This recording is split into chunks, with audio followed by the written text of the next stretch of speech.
Hello everyone, this is lesson 9 of solar energy application, and today we want to talk about solar collectors.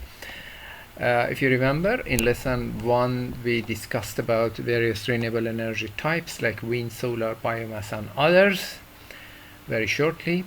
Then in lesson 2 to lesson 8 we talked about sun-earth geometry and solar radiation modeling, and these were the topic from lesson 2 to 8. If you want to see the recorded video of the previous lessons from 1 to 8, just go to the YouTube channel written here, and all the courses will be available there. Today we will discuss about solar thermal collectors used for heating, and this is a very important topic. You may remember that two main applications for solar energy are solar thermal and solar electricity. Maybe we will discuss 2 weeks about solar thermal and then go to solar electricity topic. Okay, the main device in solar heating is a solar water heater. This is a solar water heater, as you see here. Solar water heater is comprised of a storage tank, the collector, and the structure. This is a thermosiphon system, as you will see later, but if the system is a pumped type, then other devices may be used in the system. What's the purpose? The purpose you can see here: cold water is entered the solar water heater, and at the outlet you have hot water, as you can see here. So a solar water heater is used to produce hot water, which may be used for different applications. What are the applications? There are a lot of applications actually for solar heat in general, either solar water heating or solar air heating or others. As an example, you can see here some of them. For example, water heating in rural areas, in villages for example, either as a public bath or for the homes. Water heating in cities, and swimming pool water heating, which is a very common application in many countries. Combi system, which means space heating plus service water heating, because you know that we have 3 main applications for heat in a building. The first is cooking, the second is service water heating, and the third is space heating. District heating is another application. District heating means that you are heating, for example, a large community, a large quantity of buildings, either a small city or something like this, from a central heating station. Industrial process heat, I think it has a very bright future and not well known yet. Air heating for many applications, from agricultural application to desiccant cooling systems and others. Solar drying, solar thermal desalination and solar thermal cooling are among the 2 very important applications for solar heat, and others. Let's see together some examples. For example, here you can see a public toilet in Tehran where solar water heaters are used at the top of the roof, as you can see here. This is an application in a rural area. This is a public bath in a village, as you can see here. Solar water heaters are installed here. They may be used for single or multi-family houses, like the one you can see here. The owner installed a solar water heater at the roof, on the roof, to produce hot water for service water heating. You may see such an installations. This is a very big social housing program in Brazil, I think, and a lot of thermosiphon systems are installed here. This is another example where solar heat is used for service water heating in an office building, and you can see a lot of collectors here on the roof. and much more you can see here, which we name district heating system. It is in a Danish tone. Actually, let me show you what is the meaning of district heating. Actually, you have a central heating center where different heating systems may be used, either a CHP or gas boiler or something like this, even a heat pump, and you have a lot of collectors, which is called collector field, and output heat from the collectors is coming to a storage tank and then support the main heating system, which is used for a large quantity of buildings. Solar heat can be used in industrial heating also, as I told you before. And here you can see an application in a rubber factory in Ras Al Khaimah in United Arab Emirates.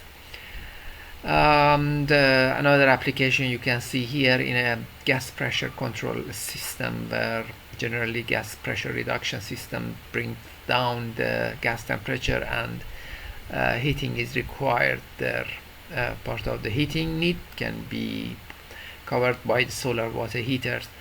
Another very interesting application for solar heat, while seems unusual, is solar thermal cooling. Actually, in these systems you use the heat produced by the solar collectors to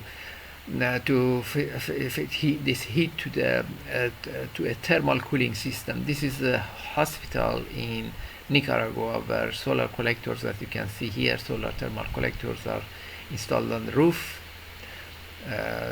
to support the cooling system. Here I'm showing you the very simple schematic of a solar thermal cooling system. Here you have a collector field, either maybe a non-concentrating or concentrating collector depending on the type of chiller, and then you may have heating backup or heat storage. Then the heat is fed to the chiller, which may be an absorption, adsorption, solid desiccant, liquid desiccant, or ejector chiller. These are all thermal chillers.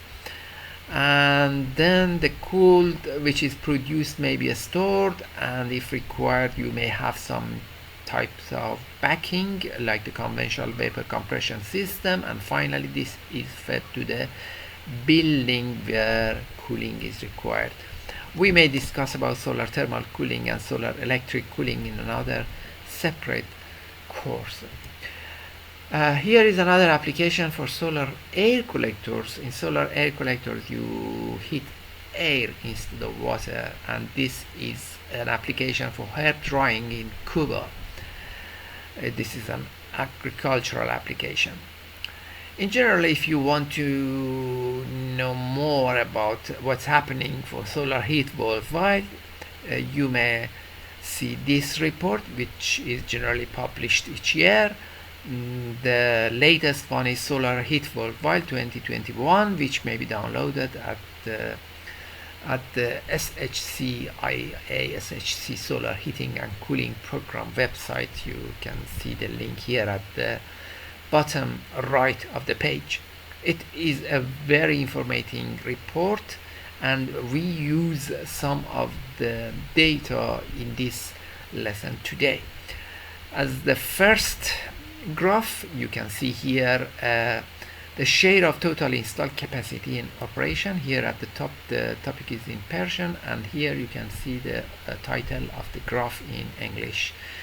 This is the share of total installed capacity in operation by economic region in 2019, and as you can see, a huge part of the whole solar water heaters used in or installed in the world is in China with more than 70%, following Europe with 12%, and another 15% is installed in other parts of the world. So 72.3% belongs to China. And if you compare it with the newly installed capacity, by newly the graph refers to the systems which are just installed in 2019. As you can see, again China is the winner with you at second, and you can see a small increase here actually and a small decrease here. So in summary, China is the winner in the world. What are the possible applications in building for solar water heaters? Here I am showing you two main applications. The first is service water heating at the left, number 1, and space heating at the right, number 2. Which is the main application for solar water heater in your opinion? What do you guess? What do you think? 1 or 2, or maybe a combination? Think about that just for seconds. Okay, the main application for solar water heaters in the world is service water heating. While technically there is no limitation to use it for a space heating, but economically, we are somewhat behind. So the main application for the time being is service water heating. In addition to service water heating, there are also other applications like the combination of 1 and 2, which we call combi systems, which is used for space heating plus service water heating. Also, another very important application in some countries is swimming pool heating, swimming pool water heating. And finally, altogether, by altogether I mean an application where solar water heater is used for service water heating, for space heating, and for swimming pool water heating. But again, as you can see here, we conclude that the main application is in domestic heat water or service water heating, as we call it. Here you can see the distribution of solar thermal system by application for the newly installed water collector capacity in 2019. And as you can see, for the average of the world, 33% is for domestic hot water systems for single family home, and 57% for the same but in large domestic hot water systems. So adding these together, you can see that 90%, 90, is for domestic hot water. Just 2% is used for combi systems. You may remember that this is domestic hot water plus heating, space heating. 3% for other applications like solar district heating, solar process heat, and solar cooling. And as you can see, the share, except in Europe, which is 13%, is quite low in average for the world. And in some countries you can see that the share is 0. And finally you have 5.5% share for the swimming pool heating. And again, you can see that this comes from some countries like US, Australia, Netherlands, and others, where swimming pool is also used. In general, you can see that there's a quite different distribution among the application in different countries, and it is very interesting. But in summary, again, I can say that the main application for solar water heaters is service or domestic water heating. Okay, let's have a review on the methods which we can classify solar water heaters. Actually, what are the classifications of solar water heaters? I classify solar water heaters in 4 categories based on type of collector, based on type of flow circulation between collector and tank, based on type of contact between heating and heated fluid, and based on heating backup. In my opinion, these are the main categories or classification for solar water heatings. And let's start by collector type. What are the collector or solar collector types in general? Solar thermal collectors, as you can see here, are classified into non-concentrating and concentrating type. Each one again may be classified in different forms, but in general you can say that non-concentrating collectors generally produce lower temperature, work with both diffuse and beam. You remember these radiation types. By sure the effect of beam radiation is much more, but still they are capable of producing heat by diffuse radiation also. And no need to track the sun, because generally it is not economical to track the sun in non-concentrating types of collectors. In contrast, concentrating type of collectors, where you can see one of these to here, there are also other types. This is called parabolic true collector. There are also Fresnel type, dish type, and also another type. We'll discuss about them later. And you can see that these are used for higher temperature, producing actually higher temperature. They work just with beam radiation. Actually, diffuse radiation cannot be concentrated. That's the reason. And need to track the sun, because in order to concentrate the sunlight into a point or a line, then tracking is required. Today we just want to talk about non-concentrating type of collectors and their classification. Maybe in another lesson we will discuss about concentrating types of collectors.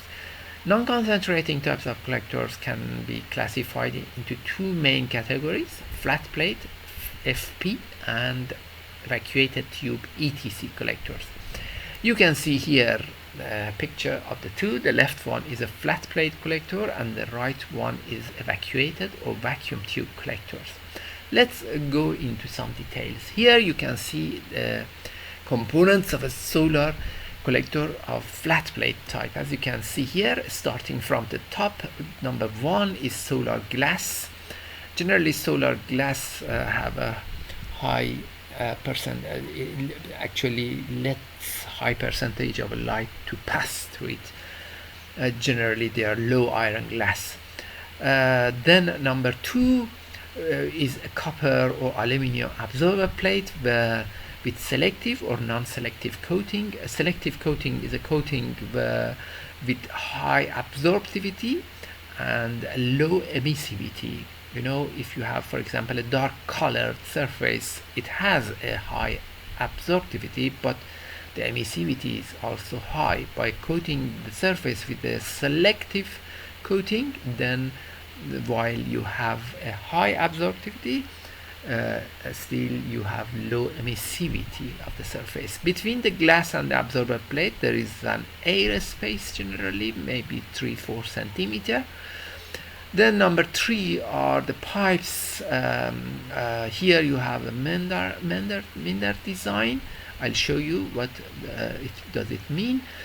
And the pipes are generally welded to the absorber plate by ultrasonic or laser welding.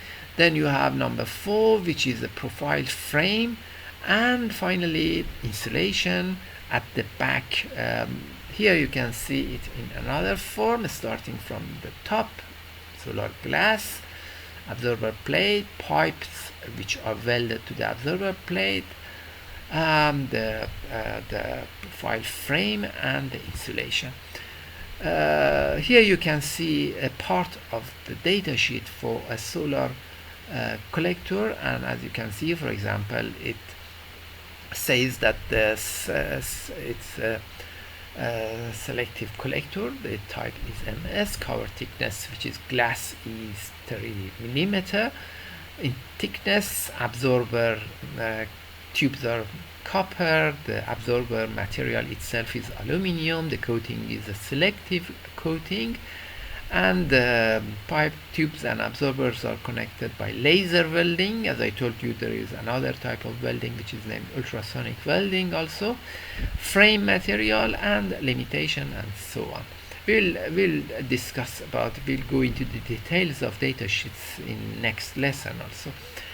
Here you can see the difference between serpentine layout and harp layout. In the left, at the left, you can see the serpentine or Mindel layout, where there is just one pipe, and they are in series, as you can see.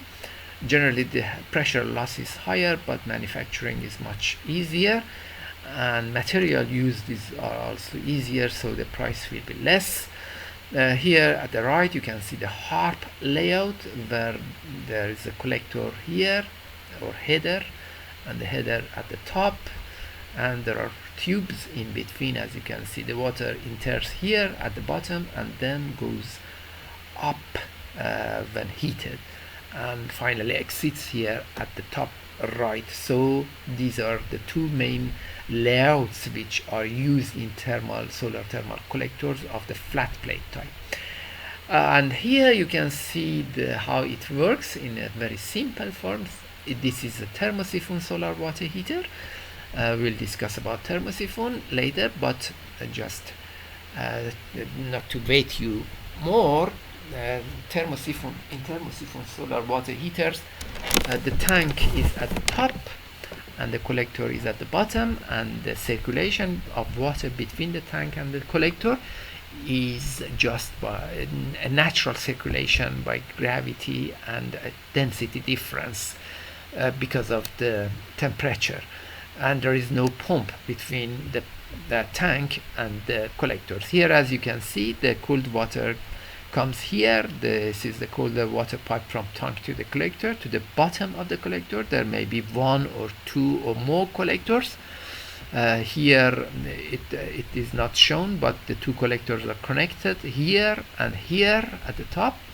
So the water comes here, will be distributed through the tubes here, and finally by this side it goes to the hot water, goes to the tank again. And the circulation, as I told you, is a natural circulation. If the tank is a minimum height above the collector, because in this system the storage tank should be above the collector in order for the natural circulation to happen. Otherwise there will be no natural circulation. For example, if you put the tank here at the side or at the in the bottom, lower height than the collector. And what about evacuated tube solar collectors? The story is somewhat more complex here. There are some types of vacuum tube collectors, at least 4 main types shown here. From the left, all glass Sydney or Dewar type, where there is nothing in the tube, the heat pipe model, the U-pipe model, and the direct flow model. There are some other variants also, but these 4 types are the main types of evacuated tube solar water heaters. How an evacuated tube solar collector works?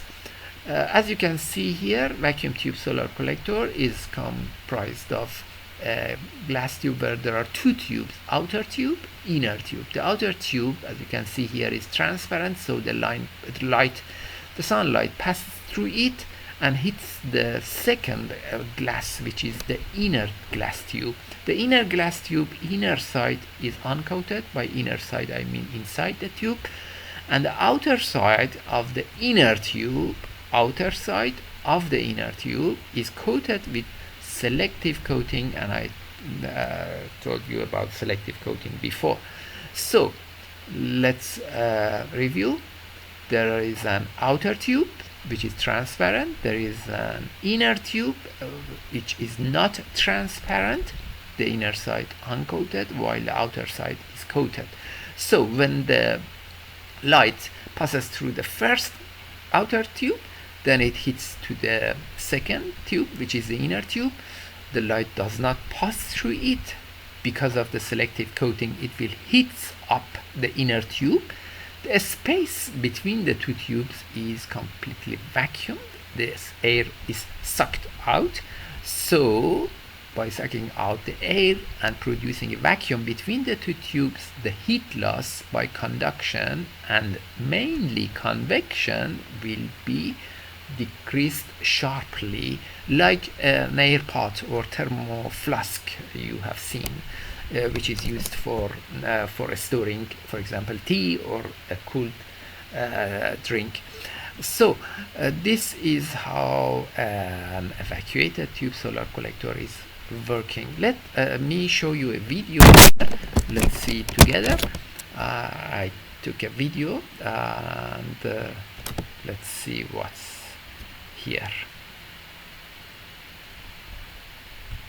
Okay, I have now here an experiment for you to demonstrate the effect of vacuum space between the inner and outer tubes of the solar collector, vacuum tube solar collector. Here I have two tubes, exactly the same tubes at the same angle incidence, and as you can see, one of them is on the right one is broken and the other one is intact. You can see here the two tubes. This is the outer tube, which is transparent. This is the inner tube with absorber coating on it. And as it is broken, then there is certainly no vacuum between the two tubes. Here the tubes are intact, and you can see here the support clip, the getter, which is silver colored, shows that the vacuum is existing there. And I want to show you how the temperature between the two will be different. I filled both of them with water, as you can see here, and put two temperature sensors. The thermometer here shows the temperature. As you can see, the left one, where the tubes are intact, the temperature, water temperature is 81, while for the right one, the temperature is around 64. And if I take the difference, you can see that this battery is low. You can take the difference. So the left one is 81 degrees C and the right one is 64 degrees C. And you can see that the difference between these two is just the effect of vacuum space between the two. So you can see that it is very important. Just one point I want to mention is that the temperature you can see here is not the temperature which this collector then in operation may produce for you, because this just know the fluid or water inside is completely stationary. In real case it is flowing, so the temperature may be lower. But I just wanted to show you the difference between the two. You can see that there is a 17 degree temperature difference between the two. Just now the temperature outside is around 31 degrees C.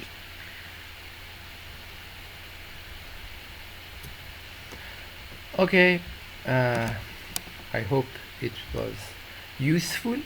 Here you can see the details. As I told you, there is an outer glass tube, there is an inner glass tube, and selective absorber coating is on the outer side of the inner tube. And you can see here the tube also. There is as you heard maybe in the video, there's a support clip at the end between the two tubes, and also there's a getter coating at the bottom, and the getter coating help you to check if the vacuum between the two tubes is still existing or not. As you can see here, if the vacuum verified, then the color is in silver, and if the tubes are faulty or vacuum has been broken or outgassing has been occurred, then the color will be changed to white, and this shows you that the vacuum is lost. This is a picture from a thermosiphon solar water heater with vacuum tube collectors, and as you can see, it is completely different from the solar water heater with flat plate collectors. The flow circulation will be also different, because you may remember that there was a pipe. Let me show you once more here. I mean, in this case you have two pipes coming out from here, from the bottom of the tank. I think this there's a mistake here. I'm sorry, because this pipe should be connected to the bottom of the tank. Okay, this pipe should be connected to the bottom of the tank. I will display it in the PDF file, which I will send to you later. Okay, but in this system you cannot see the pipes. Actually, the water circulates within the tubes, as I will show you later. Here you can see how the tubes are inserted in a vacuum tube solar water heater thermosiphon type, how the tubes are inserted into the tank. There are a lot of holes, as you can see, equal to the number of tubes, and here I showed you the procedure from first to last. For inserting the tubes, generally they are wetted and then they are pushed inside. As you can see here, there is a seal inside, and it's enough for the system to be sealed. Still, the pressure inside the tank is not so high, so these are named non-pressurized type of systems. And how they work, it's very interesting. And as you can see here, this is the tube which is inserted into the tank. This is the tank, the storage tank. The interesting point here is that while the sun hits on the surface of the tube, the water inside will be heated, and as you know, then the water is heated, its density will be decreased, so the water moves upward, and the cooler water will come downward, as you can see here by blue color. So you have a shear flow type actually in the tube, both downward and upward on the generally higher top side and downward on the lower side of the system. The next type of solar water, so evacuated tube solar water solar collector is heat pipe collector. If you remember, in this system there is nothing inside the tube. Let me show you. Here in the all glass type or Sydney or Dewar type, there is just water inside the tube. In heat pipe system, the story is different, and as you can see, there are some other devices in the tube. This is the same as before, the double tube vacuum tube. The outer tube is transparent, the inner tube is not transparent and coated. Then you can see that there is an aluminum fin, which its purpose is actually to take the heat from the glass and transfer it to this tube. The tube goes to the bottom of the collector and includes liquid at a low pressure, for example water, sometimes with some additional fluids, and at a low pressure. And then, as you can see, the fin transfers its heat to the copper tube here, which contains water at low pressure. So the water will be boiled when the sun hits on the collector, because finally the energy is transferred to the copper tube. When the water boils, its vapor comes here at the top to a point where we name it condenser. This, as you can see, is copper heat pipe, and this part of the heat pipe is called the condenser, where the heat will be dissipated, for example, to the water or anything else which you want to heat. By dissipating the heat, the vapor will be condensed again, and the condensate will be directed toward downward to the tube again, and the story will be repeated. I want to show you another movie of the component of a heat pipe solar collector. Let's I want to show you the structure of the heat pipe evacuated tube solar collector. Let's start from the bottom. Here, this you can see is the support clip and the getter at the bottom. Then you can see here, I take them outside actually. You can see that this is the double glass, and then there's an aluminum fin. You can see here. Actually, the heat is transferred from the inner tube to the aluminum fin, and from the aluminum fin to the tube you can see here, and finally to the condenser part. There is a small amount of water, maybe some additional fluids, a small amount in the tube, and then the pressure is very low. When the sun hits on the tube, it hits the tube, inner tube, and then the heat will be transferred to the aluminum fin to the tube. There the fluid inside will be evaporated, goes to the condenser part and transfers its heat to the fluid which is passing through the outside the condenser part. In real case, it's like something like this. Let me show you. Actually, you have the fin inside like this, and the tube is also inside, so you cannot see the fin from outside, and this is something like this. This is a heat pipe evacuated tube solar collector. The condenser part in a pumped or forced system generally is placed in a manifold, and the water will be passed over it. And in the thermosiphon type, the condenser will be inserted into the tank. The picture will be shown in the slides. Okay, and again, let me show you how the temperature, what's the temperature of the condenser part. It is very interesting. I want to show you a simple experiment again for the heat pipe solar collector. As you can see, the temperature outside is around 29. Let me rotate it somewhere. Okay, we may see it better. Okay, 29, and I just want to show you what's the temperature at the condenser part of this device. It is not a correct way of measuring the temperature, because you know, it should be a special type of thermometer, but you can see that it is very hot, really very hot, and the temperature may go even up to 100 degrees C. So you can see that very high temperature may be produced by heat pipe solar collectors. And the third type of vacuum tube solar collector is U-pipe model. In this type of system, again, you have the glass tube, the same as before, outer tube transparent, inner tube which is coated inside at the outer side. Then you have a copper tube, as you can see here, which is like the U, letter U.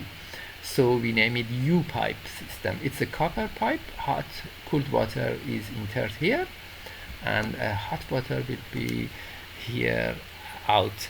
The contact between the glass and the copper tube is generally by a fin, like the previous one. You may remember that this is similar to the fin we had in the previous one, in the heat pipe model. There we had just one pipe in the center, but here you have two pipes, where this one is the entering fluid.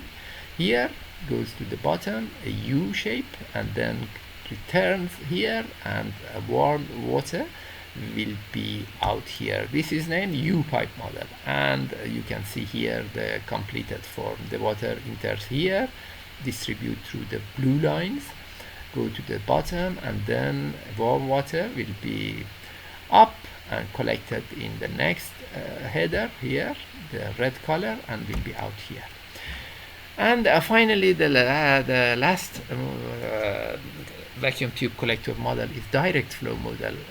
In direct flow model, again, you have the glass tube as before, and here there is a copper tube.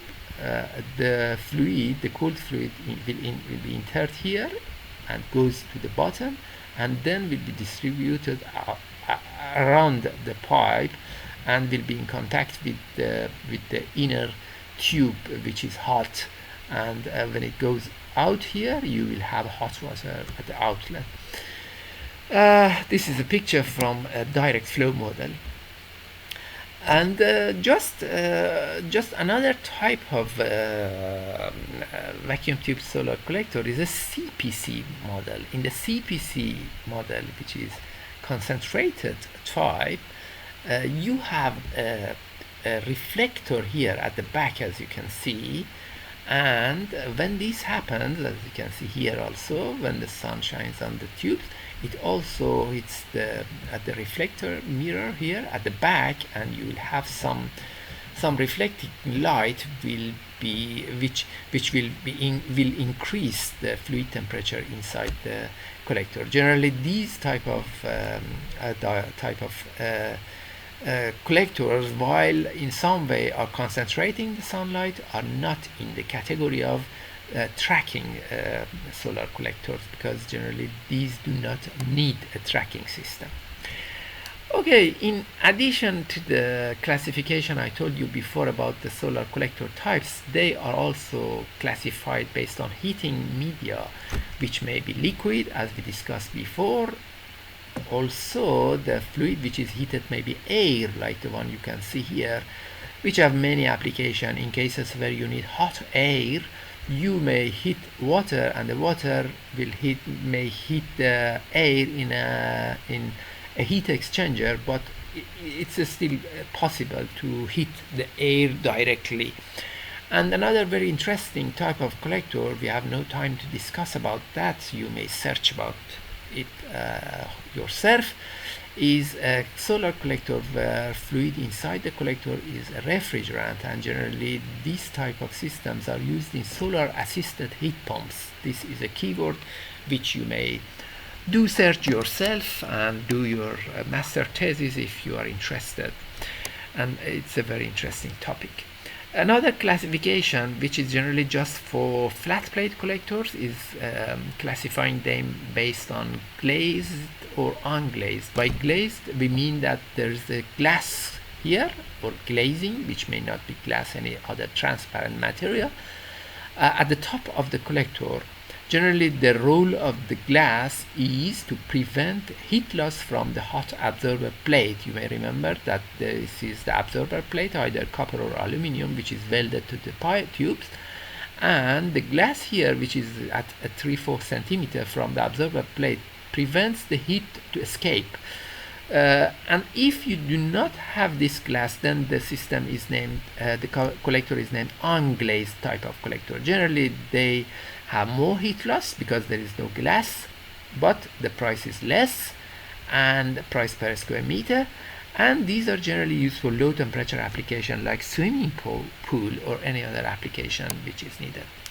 What's the share of collectors in the world? Here you can see the distribution of total installed capacity in operation in 2019. As you can see, the world average is 68 for vacuum tube collectors, then flat plates which have a share of 25, then unglazed 6.3, and air collectors has just 0.2% share. If you have a look at the newly installed on 2019, then you can see that the share is still approximately the same.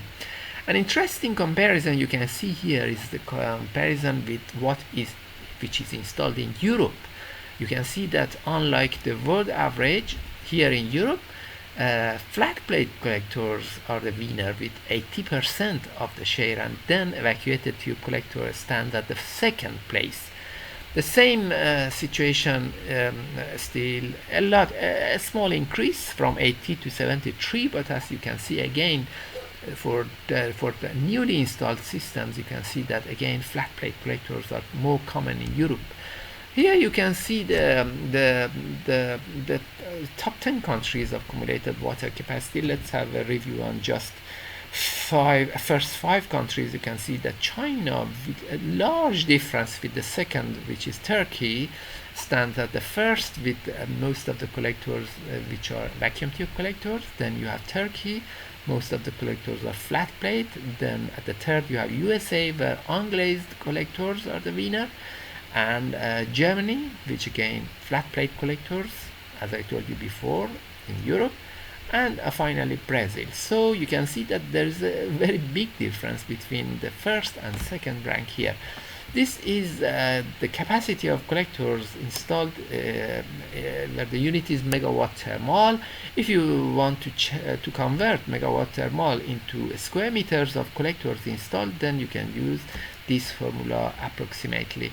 Here you can see this in another form, and this is the distribution of the thermal collectors installed at the end by the end of 2019. Here you can see that the world average dominates by the green color, which is vacuum tube collectors, and it also has the main effect from China, because you may remember that China has the largest share. So if China is using vacuum tube collectors, then the world share will be affected by China, whichever it is.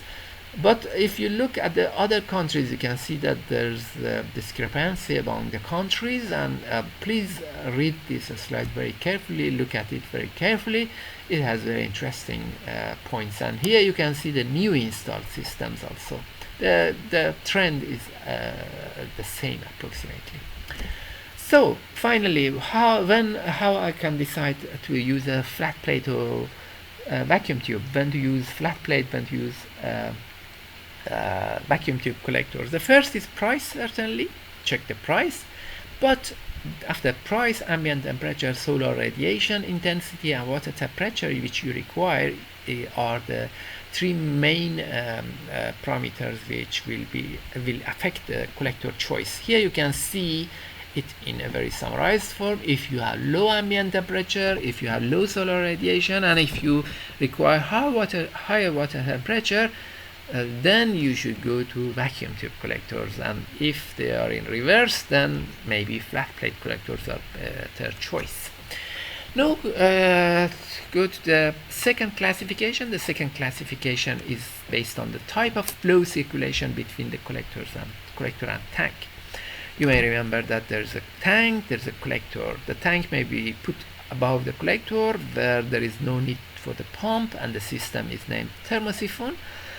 And the next is the pumped or forced system. Another name for this system is forced. I forgot to write it, but please remember that pumped or forced systems are the same. In this system there's a pump here. This is the pump between the tank and the collector, and the pump will circulate the water between the two. So there is no need for the tank to be put above the collector, because if you put it below, the pump will circulate the water, and there is no problem about that. Here you can see the appearance of a thermosiphon system. At the left you can see a thermosiphon system with flat plate collector, and at the right you can see a thermosiphon with vacuum tube collectors.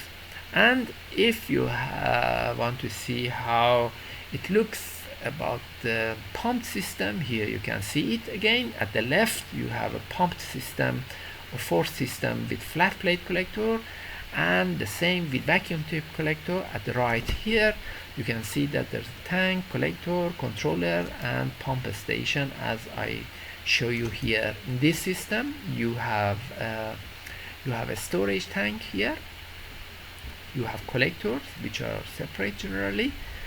There are connecting pipes which are used to connect the tank to the collectors, and then there's a pump station which I'll show you in a later slide, and controller. What's pump station? Pump station is actually like this. Here you have a flow meter generally. You have the pump inside, two pressure gauges or temperature gauges. As you can see here, these are temperature and this is a pressure gauge.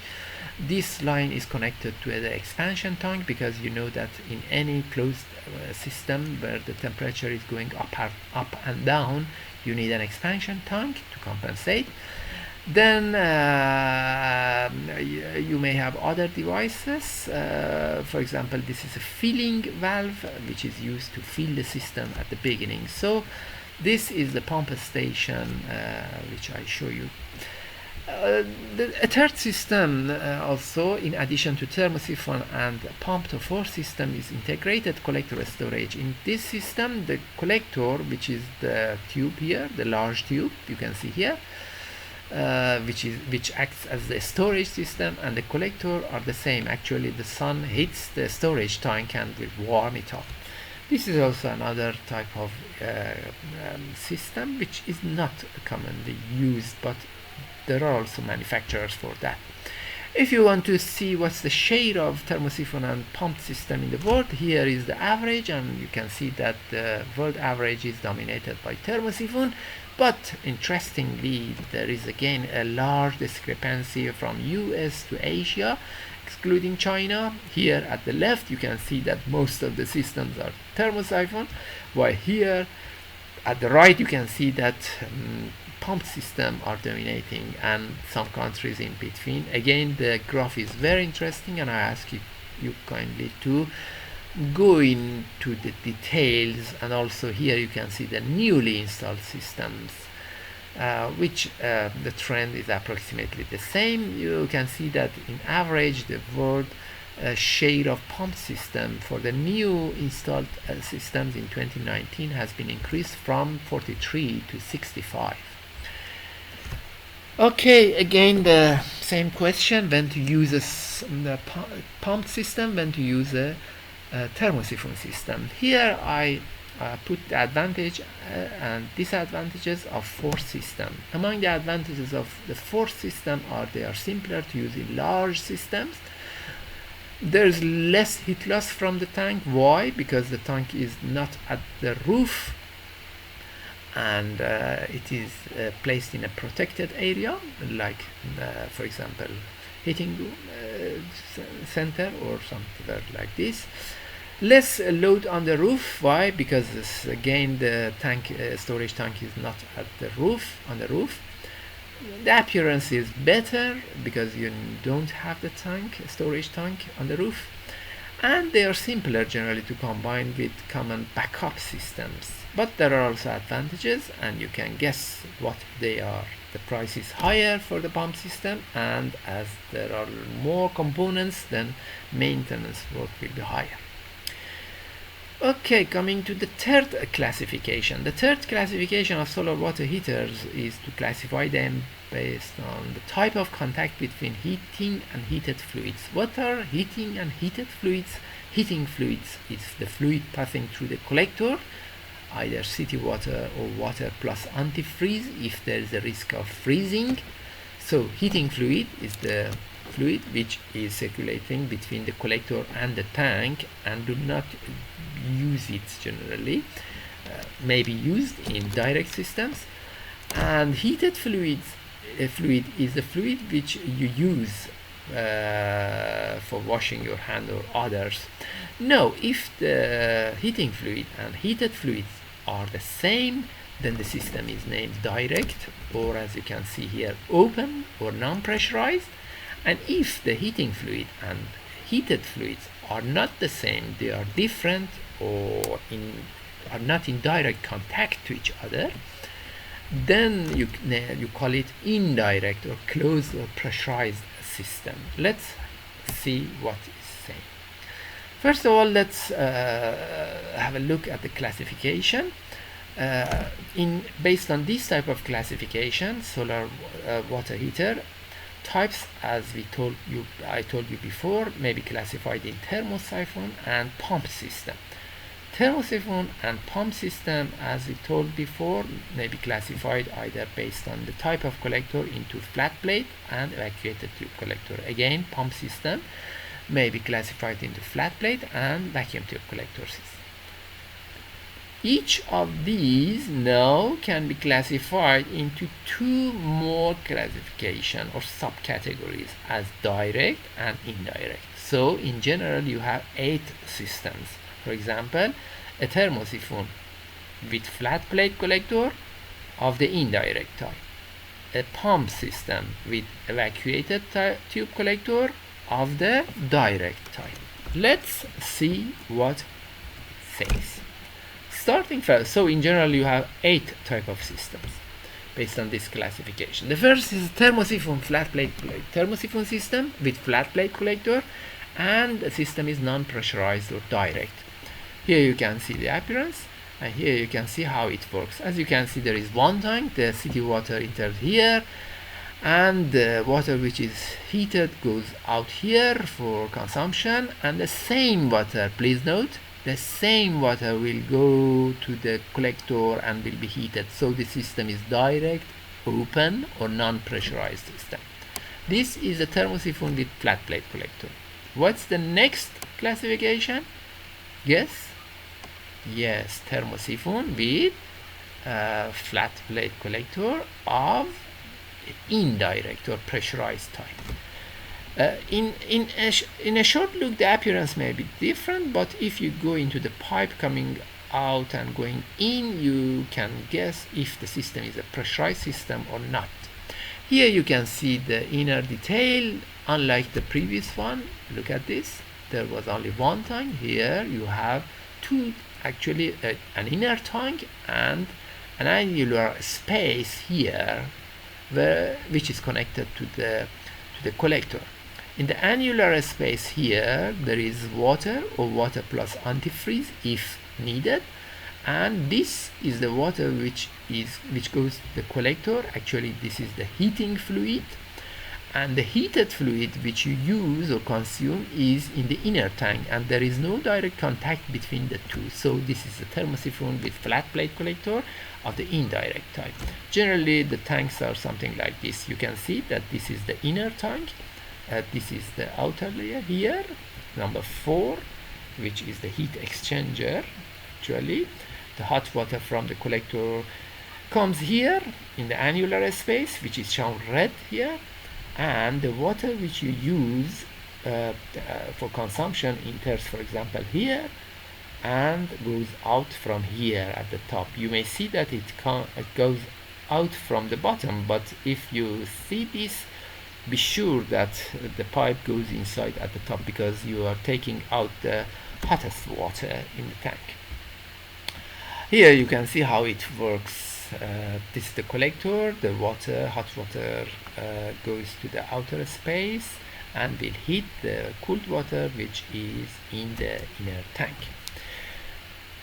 Okay, classification number 3, thermosiphon system with evacuated tube collector of the direct or non-pressurized type.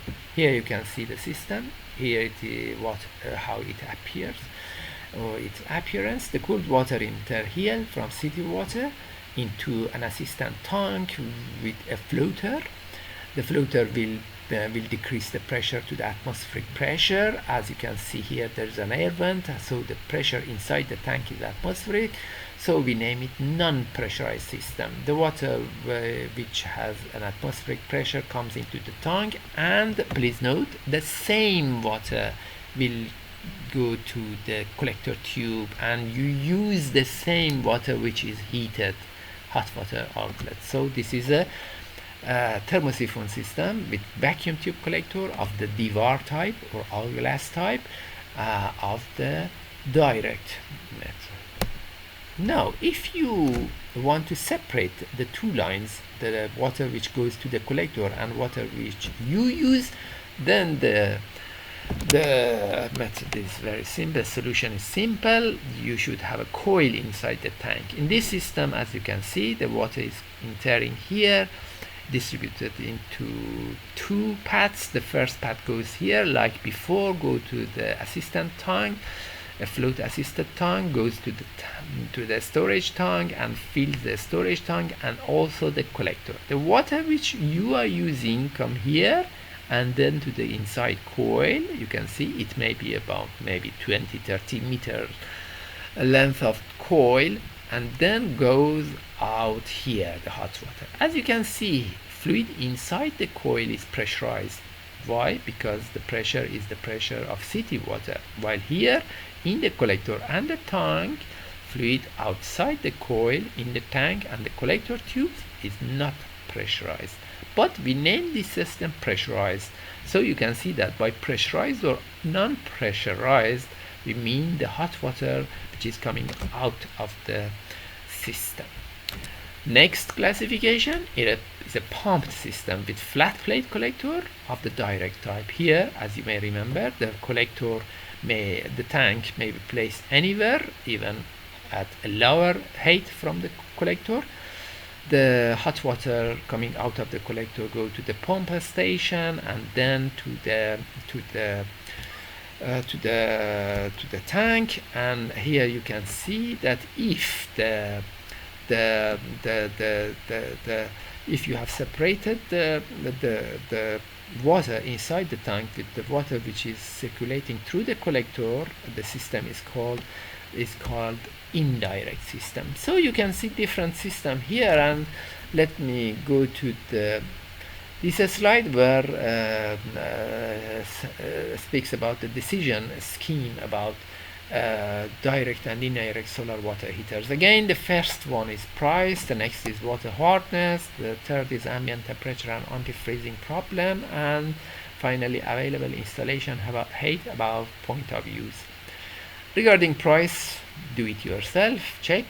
Regarding water hardness, if the water hardness is high, then indirect solar water heater is recommended, because if you use a direct system, then the scale build up in the inner surfaces will be high in this case. The next is ambient temperature and freezing problem. As you can see here, if the ambient temperature is low and there's a risk of freezing, antifreeze should be used in the collector path, and it's clear that you cannot use a direct system in this case, so indirect system should be used.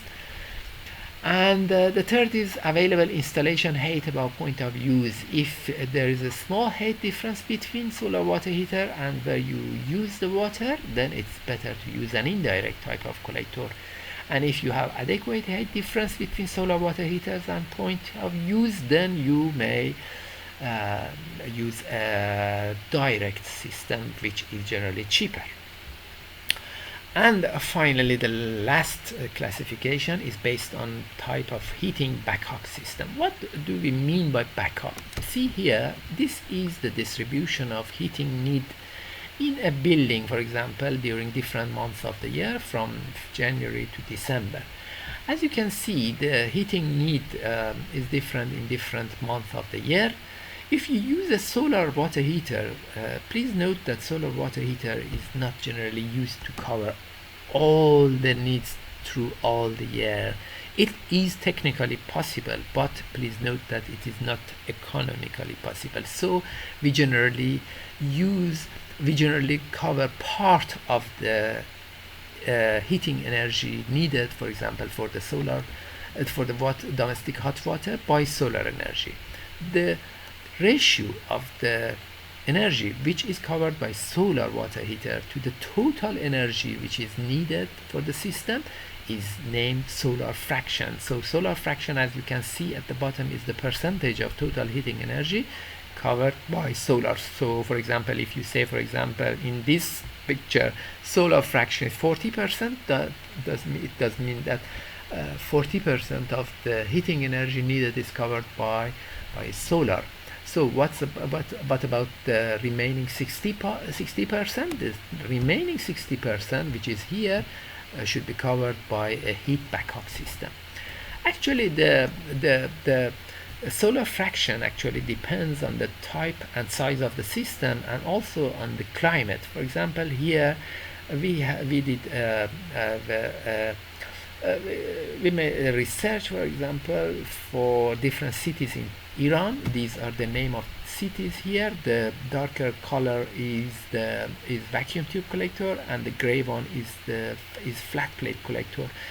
And the height of the bars here shows the solar fraction, as you can see here.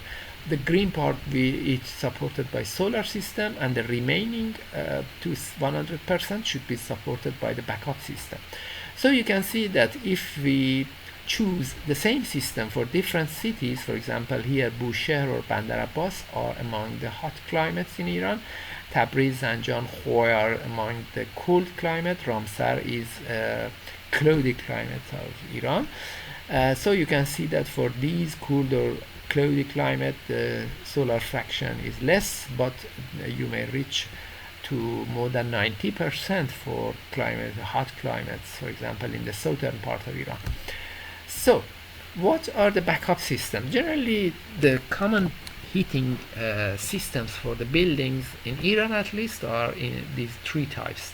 There may be a central heating system. Here at the left you can see it.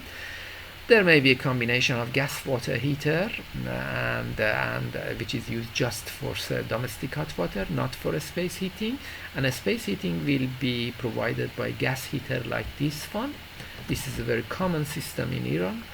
And then there may be a packaged boiler system. The packaged boiler generally provides both space heating and service water or domestic water heating. So the type of backup system actually depends on many parameter. The first is type of existing building heating system, either is it central heating, package system, or gas water heater.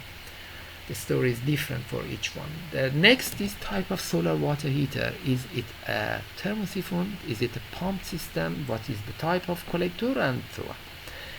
The third is source of backup heat. Either it is electricity or gas, which are the two most common backup systems. And there may be other consideration also existing, like price and others. The first which I want to show you is a thermosiphon system. In thermosiphon system, the first and simplest way of backup heat is to insert an electric heater, like the one you can see here or here, generally at one of the ends of the storage tank, which is horizontal, and an electric heater which may have a capacity of between 2 to 4 kilowatt generally. Is inserted, and whenever the temperature in the tank is not enough, then the electric heater will be turned on. This is the first and simplest method. The same system may also be used in pump models. In this system, as you can see here, there's a heating element in the middle part of the tank. This coil here is connected to the collector, as you may remember. And here you have an immersion heater, electric heater. The hot water outlet is at the top. The system is shown here in another form. Here you have an electric heater. This is the heating coil, which is connected to the collector, and whenever the water temperature is not enough, then a signal is coming from the controller to the electric heater and turn it on. But in many cases, a gas backup heating is more common. Here you can see the method which we used for thermosiphon system, where solar water heater is used as a preheat. What does it mean? Preheat means that the water is first entering the solar water heater. If the temperature is enough, then it will go directly by this pad. Look at the pointer, this pad, to the consumption point. But if the water temperature after exceeding the solar water heater is not enough, for example less than 45 degrees generally, which is the set point, generally use 45, below 45, above 45. If it is below 45, then here there's a kit here, and the water is directed to the gas heater or package heater, whichever applies, and then goes out here, and goes to the consumption point. Generally you can do it without using the service kit here, but it is not recommended. For example, if you pass the water in all cases through the gas heater, it is not a recommended practice, and it's better to use this kit here. If you have a pumped system and want to use a gas backup system, then this is the method you can see here. This is the collector, pump station, expansion tank, and controller, as you may remember. I just forgot to say what's the purpose of the controller in this system. The controller function is to turn on and off the pump based on the temperature difference between the collector and the water in the tank. So whenever there is a need to start the pump, it will start the pump, and when there is no need to start the pump, for example, suppose that in the night the weather outside is cold, and if it turns on the pump, then all the water which you heated during the day, through the day, will be transferred to the collector, and the heat will be wasted, and it will cool the water in the tank. So the controller will turn on and off the pump depending on the case. It may have also other functions, but this is the main function of the controller. So the water from the collector always come to the lower coil. Don't forget that. The lower coil, as you can see, is connected to the solar collector, and there's a coil there is an upper coil here which is connected to the backup system. Here you can see the details of the tank. This is the lower tank which is connected to the solar. You can see here solar return line, solar flow line to the lower coil. The upper coil, as you can see, here is connected to the heating system. This is the heating return line, and this is the heating flow line. Okay, the water which you want to use is entered here. This is the cooled water, city water, is entered here at the bottom of the tank, and here at the top, as you can see, you will get the hot water. This is how the system looks like. This is the backup heating system, which is connected to the upper coil. This is the lower coil, which is connected to the solar collector. An interesting application, as I told you before, which is not still economical in many regions, is the combi system. You may remember that combi system is a system where you use both space heating and service water heating with solar support. In this system, you should in some way do something in the tank to enable your heating system to provide heating both for the space heating terminals, which are radiators, fan coils, or something like this, and also provides heating for service water heating. There are different methods available. You can see the data sheets from the manufacturers. For example, I put here another method. Here you have a coil, for example, for domestic hot water, where the cooled water is installed here, and then out here the system, the output of the system goes to the radiator, the fan coils, and also to the water in the tank. The collector is connected to the lower coil. Here you can see that it is not connected to the upper coil, and the upper coil is used for domestic hot water. Okay, we had a very short and quick review on solar water heaters and their classifications.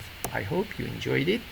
Next week or in the next lesson, we will study solar collector thermal performance parameters, and we'll go into more details of the data sheets of solar collectors and solar water heaters. Thank you and take care.